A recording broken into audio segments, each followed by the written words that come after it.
Yo les potos, bienvenue sur la chaîne de Sandoal, bienvenue pour cette nouvelle vidéo. Aujourd'hui, je vais faire un truc classique, déjà bien exploité, je vais faire de l'unboxing. Écoute-moi bien dire ça parce que c'est la dernière fois que tu m'entendras le dire. Moi, je vais faire du déballage pour deux raisons. Déjà, ce mot, j'arrive pas à le dire, je l'aime pas trop. Et puis en fait, je déballe des cartons quoi. Donc, je vais faire du déballage de figurines. Et dans ce déballage, le principe, c'est de pouvoir comparer deux gammes différentes. Parce qu'en 2024, on a eu la grande chance d'avoir plein de sorties de ouf.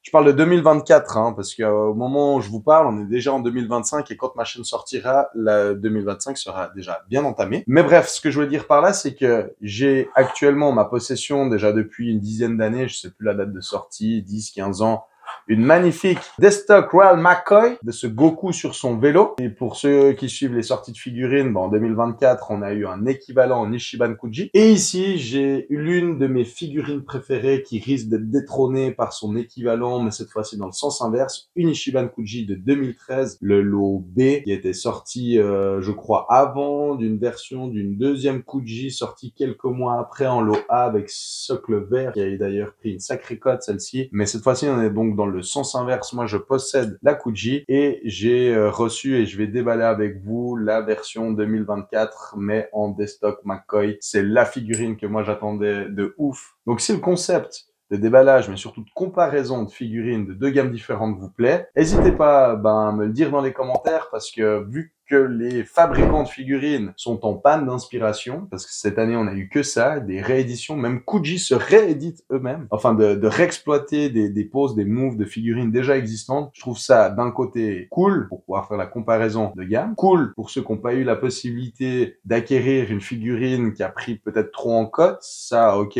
pourquoi pas. Par contre je trouve nul à chier de pas faire des nouveaux thèmes, des nouvelles poses, des nouveaux persos qui eux ne sont encore jamais sortis, donc enfin bon bref. La comparaison, si tu trouves cool, dis-le moi en commentaire et partage surtout à tes potos le concept quoi. Alors du coup c'est parti, je vais vous déballer en direct cette magnifique Kuji.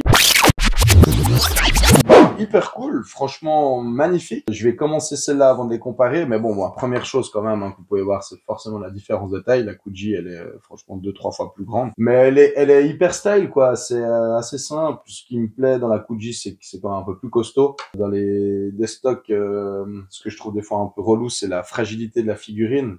T'oses même pas les toucher, mais bon, là, on est sur un truc propre, franchement simple, quoi. C'est de la Kuji. J'arriverai plus à vous dire exactement combien je l'ai payé parce que j'ai pris le full set. Mais en gros, je sais pas, une figurine comme ça tourne à 30-50 balles. Donc franchement, ça fait le taf. C'est pas trop brillant, ce qui est souvent reproché à une Kuji. Le plastique est cool. Le détail de la forme des vêtements est style. Alors, je vois tout de suite du coin de l'œil, il y a quand même dans les finitions, c'est pas la même chose, mais Kuji, franchement, pour le price, le taf, il est fait, quoi. La dimension, elle est belle. La figurine, elle est belle. Le visage de Goku est beau. Le vélo, franchement, il y a du détail. Non, hyper cool. Sur un beau socle. Non, franchement, hyper bien. Moi, j'adore. Je la trouve mortelle. Les couleurs sont aussi vraiment belles. Couleur du gilet, comme ça, je trouve hyper bien. Donc, si on compare, forcément, avec la Destock, qui, au passage, veuillez m'excuser, j'ai voulu mettre la boîte également derrière pour faire le comparatif. Je l'ai, cette boîte, à quelque part. J'ai voulu la chercher, mais c'est le bordel dans tous ces cartons. Pas très persévérant. J'ai arrêté mes recherches après environ 5-6 minutes de celle-là, mais je pensais même que j'allais pas y arriver. Donc, navré de ne pas vous présenter la boîte. Mais, par contre, je vous présente l'essentiel, c'est la figurine. Alors, il y a de toute façon pas photo. C'est plus petit, au niveau de la taille, bien plus petit. Le visage, la peinture du visage, c'est un peu plus cool. Il y a un effet un peu brillant, mais qui est un peu plus vivant, j'ai envie de dire. La Kuji, elle a pas grand-chose à envier. D'ailleurs, je vois même que j'avais jamais marqué, 2-3 petits défauts de peinture. La forme des roues aussi, tiens, c'est drôle. Je sais pas si c'était sur l'illustration originale, ils ont fait un effet un peu ovale des roues sur la Destock. Mais après, voilà, ce qu'il faut savoir aussi, c'est que cette figurine, elle a pris pas mal de cotes avec le temps. Elle existe en 3 versions, si je me souviens bien, 3 coloris différents. Et puis ça a un peu envolé les prix sur celle-ci. Donc ce qu'il faut voir qui sera très positif grâce à la sortie de cette Kuji, c'est que tous les gens qui n'ont pas forcément eu cette figurine que je trouve géniale au niveau de la pose, qui représente une fois de plus une illustration vraiment dingue, ça redonne une accessibilité à un incontournable, je trouve, à avoir dans sa collection, en version Kuji qui fait grave le taf. Oui, juste ce que je voulais dire, c'est sûr, les finitions là de la peinture sur le pantalon, ça c'est quand même un peu supérieur, mais franchement dans les deux cas, si t'as le budget, si t'es un monstre passionné, prends les deux. Si tu veux que la finition ultime, prends la Destock, et puis si tu veux payer moins cher, prends la Kuji. Dans tous les cas, c'est mortel. Et du coup, on passe à la suivante. Ok, alors deuxième partie de la vidéo, autre comparatif, cette fois-ci dans le sens inversé. Donc j'ai là-dedans la Destock McCoy d'une figurine ultra importante, de la position ultime, de l'illustration préférée d'Akira Toriyama. Mais avant de l'ouvrir, je voulais quand même passer un petit message, un petit coup de gueule, parce qu'il faut quand même qu'on m'explique un truc. J'ai pour habitude d'acheter mes figurines, généralement en lot, directement depuis le Japon. Ça me coûte une douille, mais je m'en sors relativement bien. Par contre, cette fois-ci, je suis passé sur un site en France, un très bon site, hein, vraiment cool. Et j'ai payé donc, pour vous dire exactement, ma figurine 280 balles, auquel j'ai dû ajouter 30 francs de frais de port, auquel j'ai dû ajouter 25 francs de taxes, une certaine taxe, j'ai pas le détail. Donc, en gros, cette figurine m'est à 335 balles. Jusque-là, elles viennent d'où ces taxes? Sachant que quand FedEx m'a livré ce paquet sous un délai plutôt raisonnable, j'ai dû repayer 50 balles, les gars. Ils viennent d'où? C'est quoi là? C'est franchement, j'en ai plein le cul. À chaque fois que je commande au Japon, je sais que je dois payer des frais de douane. Mais là, j'ai déjà payé des taxes, j'ai déjà payé des ports, certes. D'où on se permet de me virer en me redemandant 50 balles. Franchement, ça fait beaucoup.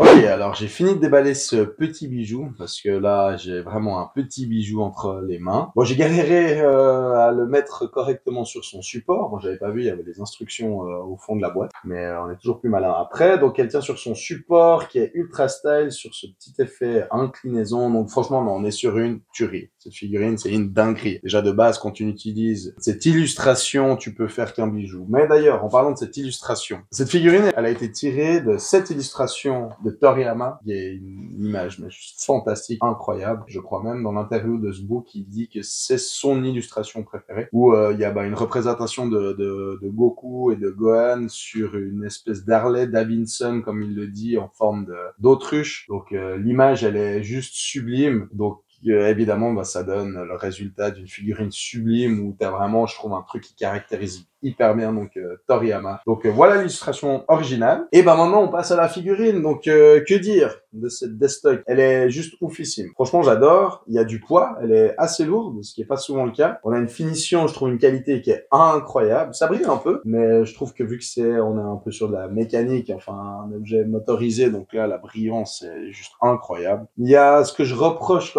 toujours à Destock, c'est que déjà c'est galère à foutre sur le socle, pardon. Et puis c'est fragile quoi. La finition c'est beau, les petites poignées, les freins, le moteur, hein, tout est incroyable, mais c'est vrai que ça donne quand même aussi une impression de fragile. Et puis c'est cool, mais moi j'aime pas forcément ça, moi qui aime bien regarder, qui aime bien toucher.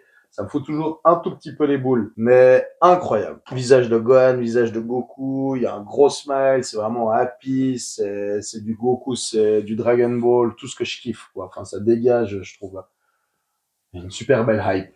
Donc terrible. Bien joué McCoy. Je crois que clairement on est sur une de mes nouvelles figurines préférées, tellement je kiffe cette illustration, tellement je kiffe cette pose, tout ce qu'elle représente. Alors je vais pas pour autant renier l'ancienne Kuji, là où une fois de plus c'est comme l'autre. J'ai essayé de rechercher la boîte, j'ai vite abandonné. Mais si on doit quand même un petit peu comparer, cette figurine, elle a fait partie de mon top 5 pendant des années. Elle le fera toujours. On peut pas détrôner quelque chose qui était trop cher dans mon cœur. Mais si on doit quand même faire à titre de comparaison, il y a, je trouve, des grosses différences, des nuances de couleurs. C'est un peu plus pâle sur la version Kuji, mais si on regarde par rapport à l'image, un petit peu plus fidèle, le violet et puis cette espèce de vert caca pomme là, ça c'est assez cool. Pour la version Kuji, je trouve les proportions, ouais, enfin voilà, après c'est rien de décortiquer. De base, si on revient de base, parce que la Kuji a quand même pris un peu la cote avec le temps, mais de base, si on regarde le rapport qualité-prix, une Kuji c'est quand même, j'ai déjà dit, mais beaucoup plus accessible, donc on peut pas avoir les mêmes exigences. Je crois qu'on est sur globalement un produit bien plus qualitatif, avec une finition bien plus détaillée sur la Destock, ça c'est sûr. Mais franchement,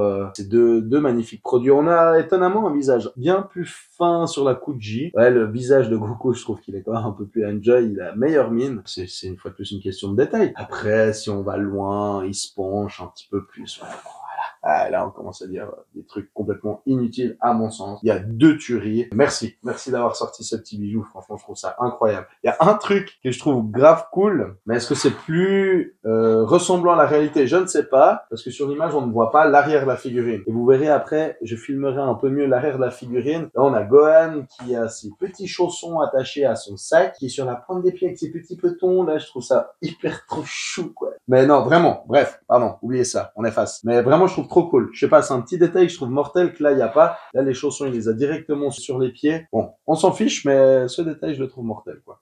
Donc, franchement, bravo. Je suis content d'avoir les deux. Ça permet, je sais pas, en fait. En figurine, en fait, ça va grave péter, d'ailleurs. Quand je la mettrai dans ma figurine, avec j'ai une grosse illustration derrière, je trouve ça style, quoi. Ça pète ou pas d'avoir les deux? Ouais. Ah, putain! Je viens de voir. Il y a une sortie d'échappement contre 2 sorties d'échappement. Et là aussi, qui a juste, qui a faux, on ne sait pas trop. Sur l'illustration, on en voit un par rapport à l'angle. 2 échappements contre un échappement. Ouais, je pourrais rentrer plus dans le détail, mais bon. D'autres chats à fouetter. Donc, les vidéos pour comparer des figurines identiques dans des gammes identiques, si ça t'a plu, ben, une fois de plus, n'hésite pas de me le dire dans les commentaires ou ce que tu as envie de voir comme d'autres vidéos. J'en ai d'autres prévues sur cette thématique-là parce qu'il y a plein de sorties qui sont prévues en Kuji qui rééditent même eux-mêmes leurs propres figurines. Idée bonne ou mauvaise, je sais pas, j'ai un petit avis, mais à voir. Je vais faire des vidéos là-dessus. J'ai également une vidéo où celle-ci, je me réjouis de pouvoir vous la présenter, où je vais pouvoir comparer carrément la même figurine quasiment, mais dans 3 gammes différentes et des gammes assez exclusives. Il y aura une Kuji dans le tas, mais 2 autres gammes un petit peu plus prisées avec des tirages plus limités. Alors j'espère que tu auras kiffé cette vidéo. Si oui, bah oublie pas de la liker,